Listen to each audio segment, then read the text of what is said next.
ሰላም እና ጤና ለውድ የጽናት ሚዲያ ተከታዮቻችን ይድረስ። ይህ ጽናት ሚዲያ ነው። የዕለቱን አበይት ዜናዎችን ቀርበናል። እስከ ፕሮግራማችን ፍጻሜ ድረስ አብራችሁን ቆዩ። ጆን መደድ የሚባለው የህወሓት የጦር መሪ በጃንዋሪ 30 2017 ማለትም ከደቡብና ከሰሜን ምስራቅ ግንባር የተውጣጡትን የሰራዊት መሪዎች ስብሰባ የመጨረሻ ትዕዛዙን ሰጥቷል። በእንዲህ እንዳለ የህወሓቱ ዶክተር ደብረጽዮን ገብረ ሚካኤል የፕሪቶሪያ ስምምነት አሁን በትግራይ ፖለቲካዊ ሊቃን መካከል የሚታየው መቆራረጥ ዋነኛ ምክንያት ነው ያሉበትና እንዲሁም ደግሞ በፌዴራል መንግስት ላይ እጃቸውን የሰነዘሩበትን ጉዳይም ልናስመለከታችሁ ወደናል። በእንዲህ እንዳለ በአስመራ እየተካሄደ ያለው የጦር እንቅስቃሴ እጅግ አስፈሪ በሚባል ደረጃ ሁሉም ከህፃን እስከ አዋቂ ባለበት ደረጃ ሁሉ በተጠንቀቅ እንዲቆምና ኢሳያስ አፈወርቂ ዛሬም በደም ላይ ያላቸውን አስተሳሰብ እንዳልቀየሩ የታየበትን አጠቃላይ ሁኔታ እናስጎበኛችኋለን። እስከ ፕሮግራማችን ፍጻሜ ድረስ አብራችሁን ቆዩ። ጆን መደድ የተባለው የህወሓቱ የጦር ክንፍ መሪ ዋና አዛዥ በጃንዋሪ 30 ከደቡብና ከሰሜን ምስራቅ ግንባር የተውጣጡትን የሰራዊቱን መሪዎች ሰብስቦ የመጨረሻ ትዕዛዙን ሰጥቷል። የግሩፕ አደም ማለትም የደብረ ጽዮን ግሩፕ ወደ ስልጣን ለማምጣት የመጨረሻ እርምጃ ለመውሰድ ወስኖ ምስራቃዊ መቀሌ፣ ደቡብ ምስራቅና ደቡብ ዞኖችን የክልል አስተዳደሮችን ከምሽቱ 6 ሰዓት ጀምሮ እስከ መጋቢት 8 ቀን ከሰዓት በኋላ በግዳጅ ወረራ እንዲካሄድ መመሪያ አውጥቷል። ይህ ማለትም ጊዜያዊ አስተዳደሩ ሙሉ በሙሉ በመቆጣጠር የፕሪቶሪያ ስምምነት በይፋ በማፍረስ የዶክተር ደብረጽዮን ገብረ ሚካኤልን የህወሓቱን ቡድን ወደ ስልጣን ለመመለስ ማለትም ምንም እንኳን የፕሮግራም በጆን መደድ ቢጀመርም የዚህ ውድመት ባለቤቶች የእነ ደብረጽዮን ገብረ ሚካኤል ቡድን መሆናቸው ግልጽ ነው። መደድ ይህንን መፈንቅለ መንግስት ለማድረግ ቢንቀሳቀስም በዋናነት ተጠያቂው የህወሓቱ ቡድን ማለትም የደብረጽዮን ገብረ ሚካኤል እንዲሁም ደግሞ የሞንጆሪኖና አለም ገብረዋት ቡድን መሆኑ ሁሉም የሚያውቀው ሀቅ ነው። በሌላ አነጋገር መደድ በትግራይ ውስጥ ግልጽ የሆነ የእርስ በርስ ጦርነት አውጇል። በሀገር ውስጥም ሆነ ከሀገር ውጭ ያሉ የትግራይ ተወላጆች የአንድን ብሔረሰብ የስልጣን ጥማት ለማርካትና ወንጀልን ለመደበቅ የትግራይ ህዝብ ራሱን በራሱ እንዲበላ የሚያደርግ አጥፊ እንቅስቃሴ መሆኑን ሊገነዘቡ ይገባል። የትግራይና የትግራይ ወጣቶች ከዚህ የጥፋት ትዕዛዝ ራሳቸውን እንዲጠብቁም የትግራይ ወጣቶች ተደራጅተው እንደየራሳቸውና እንደየባህላቸው ራሳቸውን ከጥፋት ለመጠበቅ የትግራይ ሰራዊትም ይህንን እቅድ እንዲፈጽሙ ሲታዘዙ ጠመንጃን ከሰረኛው ቡድን ተላላኪዎችና ከህወሓቱ ዶክተር ደብረጽዮን አመራሮች ላይ እነሱ ላይ እንዲያደርግ ይጠበቃል። የብሔረሰቡንና የማንነትን ጥሪ ወደኋላችን ላይ በማለት መደድ እያደረገ ያለው እንቅስቃሴ እጅግ አሳዛኝና ትግራይ መልሶ ወደ ጦርነት የሚከት መሆኑ ሁሉም የሚያውቀው ነው። በተለይ የጆን መደድ ቡድን ከኤርትራዊ ኢሳያስ አፈወርቂ ጋር እየተንቀሳቀሰ ያለበትን ሁኔታ እጅግ በሚያኮራ ሁኔታ የተቀበሉት በመሆኑ እነሱ ዛሬም ድረስ ለጥፋት የማይተኙ በመሆናቸው ህወሓትና ሻዕቢያ ዛሬ ላይም በደንብ ተሳስረው ለጦርነት አንድ በመሆናቸው ራሳቸውን ከፍ ከፍ እያደረጉበት ያለ ሁኔታ ነው የሚገኘው። ጊዜያዊ መስተዳደሩ ምንም እንኳን ደካማ ጎኖች ቢኖሩበትም ዛሬ ላይም በብዙ መንገድ ትግራይን ማዳን የሚችልባቸው አጀንዳዎችና ሁኔታዎች እንዳሉ ግን ዓለም የሚያውቀው ነው።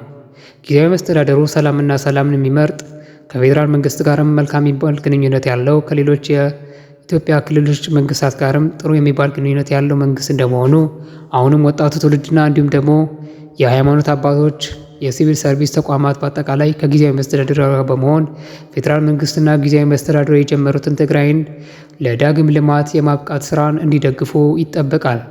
የፕሪቶሪያው ስምምነት አሁንም በትግራይ ፖለቲካ ሊቃን መካከል የሚታየው መቆራረጥ ዋነኛ ምክንያት ነው አሉ ዶክተር ደብረጽዮን ገብረ ሚካኤል ትናንትና እጅግ በሚገርም ሁኔታ አነጋጋሪ አስተያየቶችን በሰጡበት በአንድ ሚዲያ ላይ ቀርበው ለህወሓት አመራሮች ሽኩቻ መነሻው በፕሪቶሪያው ስምምነት ላይ የተጻፈው የአቶ ጌታቸው ረዳ ቡድን ምንም መፈጸምና ለመፈጸም እንዳለበት በተገቢ ሁኔታ ሳይደራደር ትዕዛዝ ተቀብሎ በመምጣቱ ምክንያት መሆኑን የህወሓት አንደኛው ክንፍ ሊቀመንበር ዶክተር ደብረጽዮን ገብረ ሚካኤል ተናግረዋል።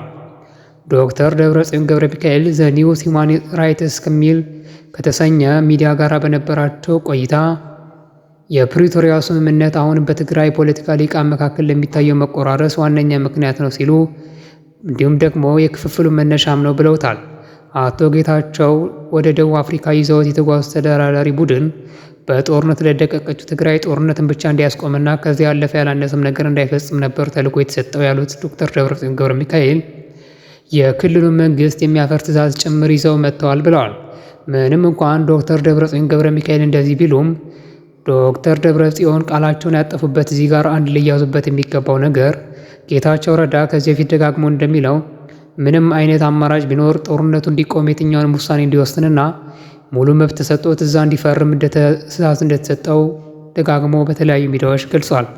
ዶክተር ደብረጽዮን ምንም እንኳን የክልል ምክር ቤቱ መፍረስ የለበትም ብለው ቢያምኑም እና እንዲሁም ደግሞ ምርጫ የተደረገበትን ሁኔታ አስታውሰው ምርጫ ያደረግነው እኛ ዘላለም ለመንግስትና ትግራይ ለ5 ዓመት ለመምራት ስለሆነ ይህንን እንዲፈርስ ማንም ሰው እንደማይፈልግና ይህንን አፍርስ ያለው ማንም እንደሌለ ቢናገሩም አቶ ጌታቸው ረዳ ግን ቅድም እንዳልነው በተደጋጋሚ ጊዜ ጦርነቱ እንዲቆምና ጦርነቱ ለማስቆም ደግሞ የትኛውንም ውሳኔ መወሰን መብት ይዞ የትኛውንም አይነት ውሳኔዎችን የማስፈጸምና ፕሪቶሪያ ላይ በተደረገው ስብሰባ ላይም የፈለገውን አይነት ውሳኔ እንዲወስን ኃላፊነት ተሰጥቶት እንደተጓዘም ደጋግሞ መናገሩ ይታወሳል።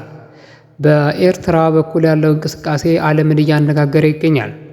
ላለፉት 30 ዓመታት ከምንም አይነት ቴክኖሎጂ ርቀው በጦርነትና በጦርነት ላይ ብቻ አጀንዳቸውን አድርገው ሀገሪቷን አፍሪካዊ ሰሜን ኮሪያ ያደረጉት ኢሳያስ አፈወርቂ አሁንም ጦርነትን ለመክፈት የተለያዩ ዝግጅቶችን እያደረጉ መሆኑና ዛሬም ድረስ ወጣቱን ለጦርነት ለመማገድና እናቶችን ልጆቻቸውን በጦርነት እንዲቀሙ ለማድረግ እየሰሩ መሆኑን አንዳንድ በውስጥና በውጭ ያሉ ሚዲያዎች መግለጻቸውን ከውስጥ ያገኘነው መረጃ ያመለክታል።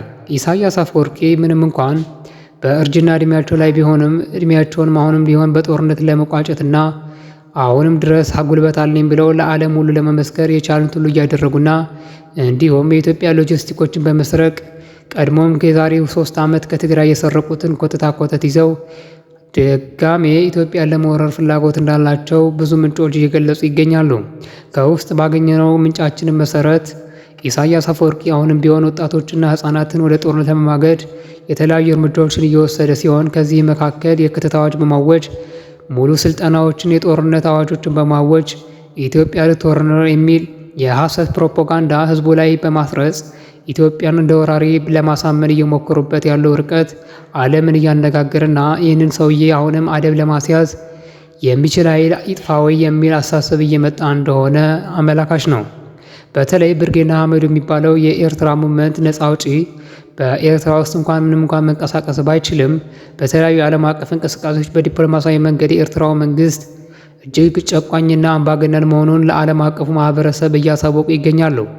በእንዲህ እንዳለ ከኢትዮጵያ ጋር ያላቸውንም ግንኙነት ብርጌና አህመዱ የሚባለው ሙቭመንት በጥሩ መንገድ እየመሩ ያሉ ሲሆን እነዚህም ወጣቶች እንደመሆናቸው ኢትዮጵያ ውስጥ ያለውን የልማት ትሩፋት በመገንዘብ በኢትዮጵያ ውስጥ በሰላማዊ መንገድ የሚሳተፉበትን አማራጭ ለመውሰድም የተለያዩ እንቅስቃሴዎች እያደረጉ ይገኛሉ። የተከበራችሁ የጽናት ሚዲያ ተከታዮቻችን የዛሬውን አበይ ዜና ቀረብንላችሁ። እስከ ፕሮግራማችን ፍጻሜ ድረስ ስለቆያችሁ እያመሰገንን ሰብስክራይብ፣ ላይክ፣ ሼር፣ ኮሜንት በማድረግ አሁንም ድጋፋችሁን ታደርጉ ዘንድ ጠይቃለን። ቸር ያሰኘን።